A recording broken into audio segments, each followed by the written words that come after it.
If you clicked on this video, whether you're a mechanical, electrical, computer, industrial, or chemical engineering student, you probably want to be in the top 1% of your classmates in 2025. The truth is, the majority of engineering students work extremely hard, but never ultimately reach the very top of the mountain. So in this video, I'm going to show you exactly how you can become the top 1%, what you need to master, and the exact steps I took to stay ahead of the competition. Now, I know this roadmap is effective because I've personally used it. You don't have to be a genius or burn out for it to work. All you need is some diligence and persistence. And the best part is, this is a balanced roadmap. You can still have fun and enjoy your life. Step number 1 is actually the simplest, and it serves as a foundation for all the subsequent steps we're going to talk about. So definitely don't skip this step. Perform a self-evaluation. Ask yourself if being a top 1% is just a nice to have and a wish, or if it's something that you genuinely want. You're willing to die trying and put in the work and make it a goal to get there. So how I approach making this decision is actually very simple and straightforward. Just look at your past, whether it's in high school, college, or your first job. If you had a chance to start over, would you push yourself harder? Maybe you regret not studying enough, choosing to play video games over perfecting your resume, or avoiding career fairs because you were nervous. If your answer is yes, and you truly enjoy personal growth, accomplishment, and the process of pushing yourself to get better, then that's great. You're prepared to turn this into a real plan. Now, if your answer is no, maybe you're content with where you are, you don't have any regrets, and you don't feel the need to push yourself further, or you just like to stay in your comfort zone. That's completely okay. Success looks different for everyone. What truly matters is being honest with yourself about what you want. But if you're watching my video, you're probably a highly ambitious individual. And just to be clear, there's no right or wrong answer here. Not everyone needs to achieve crazy success to live a fulfilling life. Just do what makes you happy. But regardless if you want to become the top 1% or simply the best version of yourself, the next set of steps that I've personally taken to achieve success will help you do that. For step number 2, once you've nailed down what success looks like for you, develop a set of core beliefs. All right, so what do I mean by that? All of your beliefs need to align with your goal, because your mindset will determine your actions, and your actions will determine your results. To better illustrate this, if you truly don't believe that you can achieve the top 1% of engineering students because you're not smart enough, then you probably won't. If you believe achieving the top 1% is going to be incredibly difficult, you're going to feel unmotivated, and you're probably not going to make it. These are all limiting beliefs that you need to eradicate. Instead, if you believe that you can figure anything out by staying persistent, and every day is an opportunity to improve, your chances of becoming the top 1% or even 0.1% has dramatically increased. And you can't expect to achieve results without putting in the work. You truly need to believe that the work comes first and the payoff comes later. To be the top 1%, not just at engineering, it could be basketball or piano, you need to believe that doing one thing every day that no one else is willing to do over a span of several years will set you apart from 99%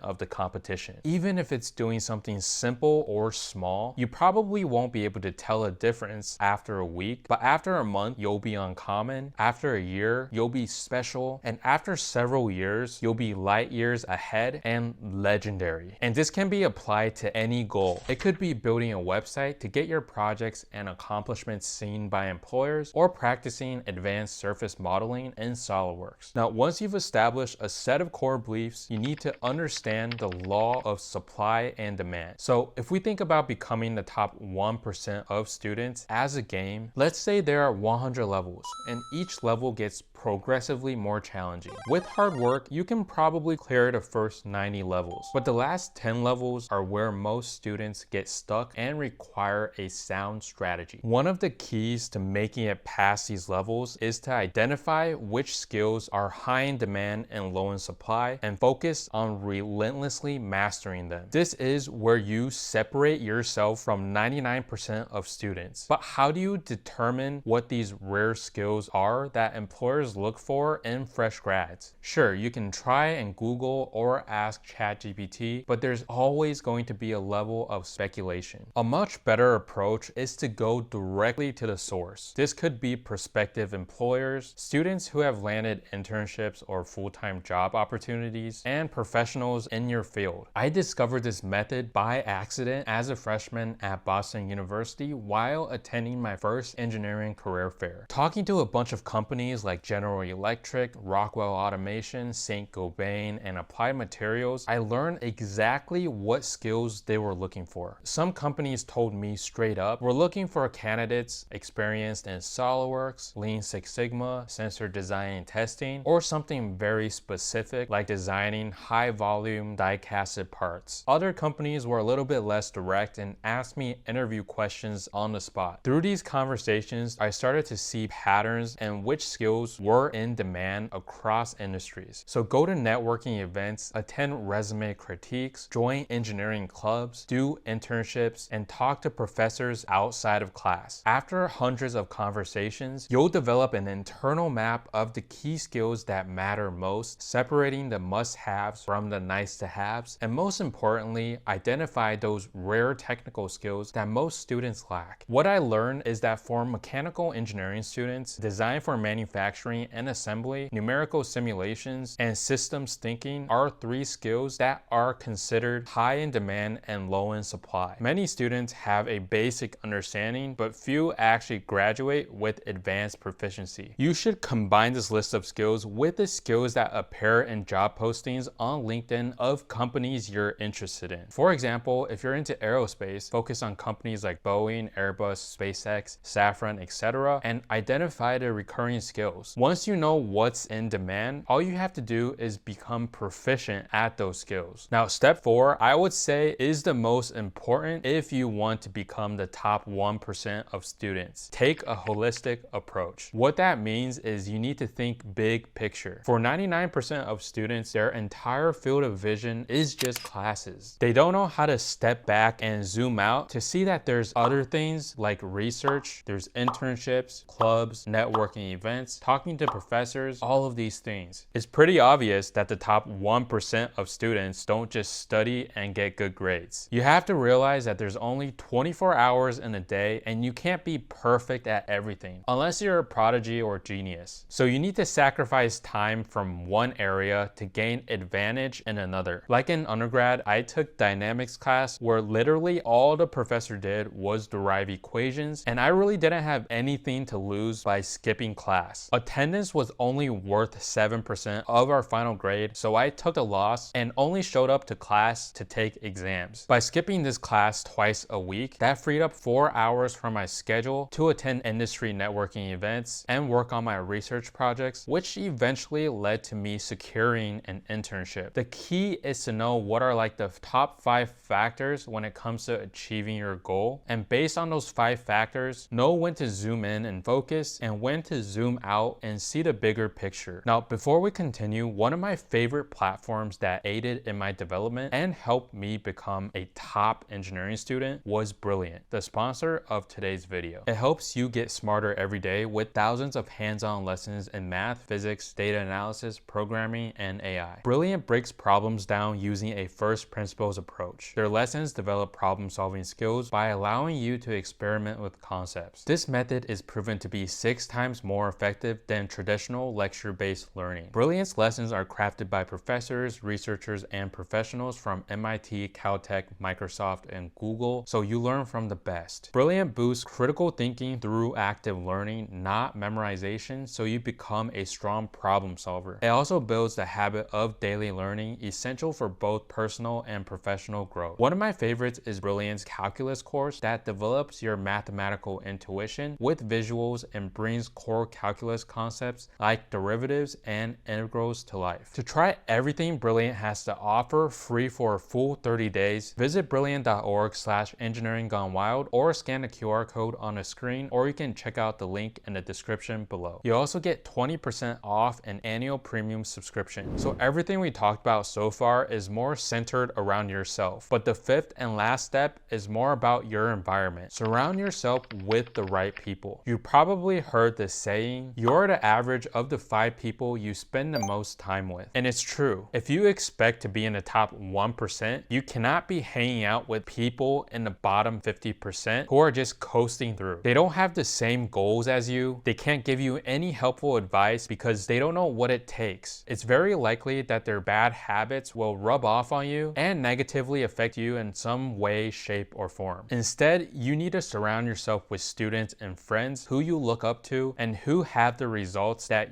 you want to achieve. Find mentors, whether it's professors, your best friend's dad who is a seasoned engineer, anyone you can leverage in your network. A mentor doesn't have to be someone who's a lot older than you. It could be a senior mechanical engineering student that you meet in robotics or rocket propulsion club who has done multiple internships and can guide you along your journey. And I just want to mention here that for fresh grads just entering industry, having a good boss is super critical to your career success early on, who can nourish and help you grow even when you plateau. For example, you don't want a laissez-faire manager who is completely hands-off and gives you full independence. Yes, you'll probably learn a lot through mistakes, but there will be inadequate guidance and feedback. On the flip side, a micromanager can also hinder your growth. So if this happens to you, you need to find a coworker, maybe it's a senior or lead engineer, who can compensate for your manager's lack of guidance and support that is so critical to your success early on.